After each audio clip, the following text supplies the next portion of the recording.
American doctors all across this country are bound to what is known as the Hippocratic Oath. Today I'm drawn to 3 words from that oath. Do not harm. Do not harm ourselves. Do not harm each other. Do not harm our society. Yet today I want to tell all of you about a certain type of harm. And this harm has a mask around it, a masquerade, a facade. And sometimes it's in the name of pleasure. Sometimes it's in the name of convenience. Sometimes that mask is in the name of even freedom. And today we're going to be taking off that mask, that facade, and revealing the truth as we answer today's question. What would legalizing marijuana mean for drug abuse by American youth? And what I'm going to tell all of you is that legalization of marijuana particularly harms American youth and therefore fails that fundamental creed, do not harm. And we're going to be seeing this in 2 ways.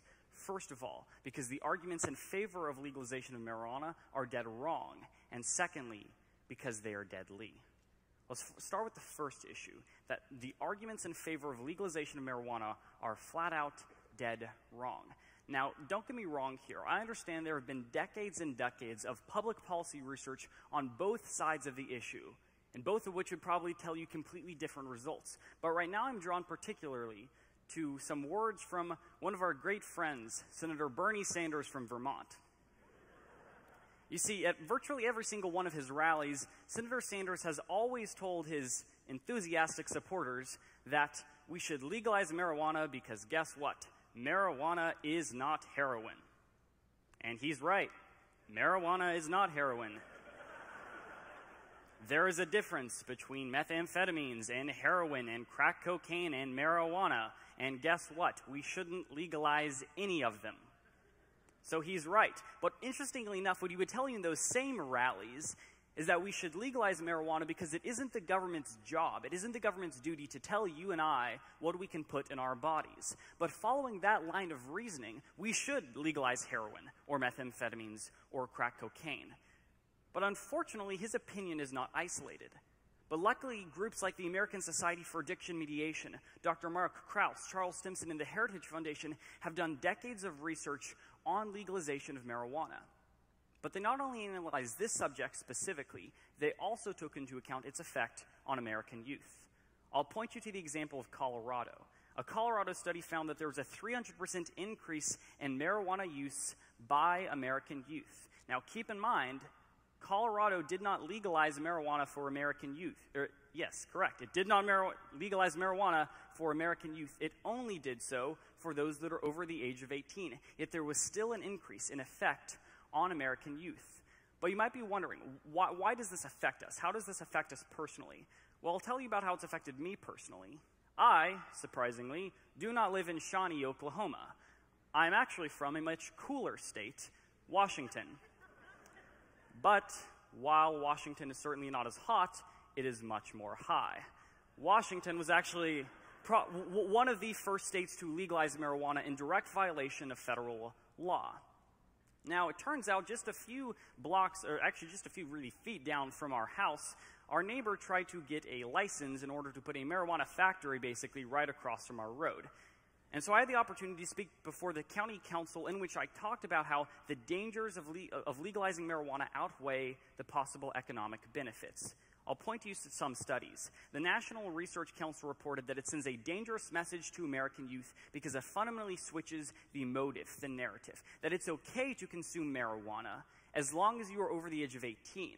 In other words, it no longer becomes a universal wrong or a moral question or ethical question. It is only wrong if you are under the age of 18. But if you're over that age, it's perfectly acceptable. So it condones an absolutely fundamentally flawed type of behavior. So let's look at instances in Amsterdam, LA, San Francisco, Chicago, Washington, or Colorado, and we'll see a consistent number that it has caused a 50% increase in violent crime, not just by all people, but specifically by American youth. And that kind of leads to the second issue. Unfortunately, the legalization of marijuana is particularly deadly for American youth as well. The Heritage Foundation reported that legalization has caused a 60% increase in trafficking, not just possession, not just use, but trafficking by American youth.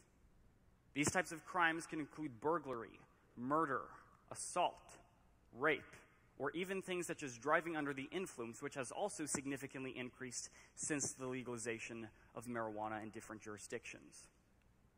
So unfortunately, the entire idea of legalizing marijuana has been put in a masquerade. And that masquerade is causing people to die.